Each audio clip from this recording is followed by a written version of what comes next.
আসসালামু আলাইকুম রহমতুল্লাহি বারকাতুহু। আশা করি আপনারা সকলে ভালো আছেন। আজকে আমি এমন একটি তথ্য আপনাদেরকে দিব যা অত্যন্ত সূক্ষ্ম এবং খুব কমই আমরা শুনেছি। সূরা ফিল আছে, এই সূরা ফিলের ভিতরে আছে ওয়া আরসালা আলাইহিম তয়রান আবাবিল। আল্লাহ পাক রব্বুল আলামিন হস্তি বাহিনীদেরকে আবাবিল পাখির দ্বারা ধ্বংস করে দিল। তো এখানে আবাবিল বলতে আমরা কি বুঝি? আবাবিল বলতে কি কোনো বিশেষ একটি পাখির নাম, না এর অর্থটা কি হবে, এটা আমরা আজকে আলোচনা করব। তো যেসব পাখির দ্বারা কঙ্কর নিক্ষেপের মাধ্যমে আল্লাহ পাক রব্বুল আলামিন আসহাবুল ফিলকে হস্তি বাহিনীদেরকে ধ্বংস করে দিয়েছেন এবং কাবাকে রক্ষা করেছেন, তাদের কথা যে সূরা ফিলে এসেছে উক্ত আয়াত যে ওয়া আরসালা আলাইহিম তয়রান আবাবিল, যে আল্লাহ পাক রব্বুল আলামিন তাদের ওপর এই আবাবিল পাখি পাঠিয়েছেন। আসলে আবাবিলের এখানে শাব্দিক অর্থ হলো ঝাঁকে ঝাঁকে পাখি।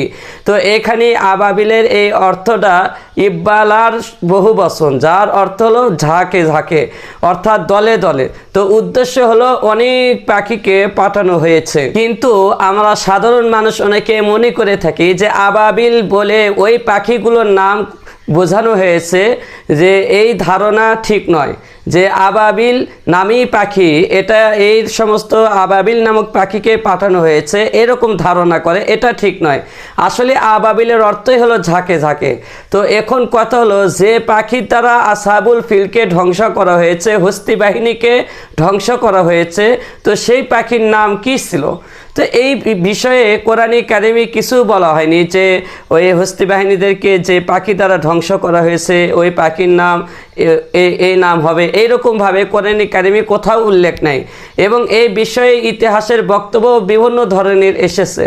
সুতরাং এখানে আমরা যেটা বুঝতে পারলাম যে আবাবিল এটা কোনো বিশেষ পাখির নাম নয়, বরং আবাবিলের শাব্দিক অর্থ হলো ঝাঁকে ঝাঁকে। এখানে বুঝতে পারলাম হস্তি বাহিনীদেরকে ধ্বংস করা, আল্লাহ তাআলা ধ্বংস করে দিয়েছেন ওই ঝাঁকে ঝাঁকে পাখির মাধ্যমে।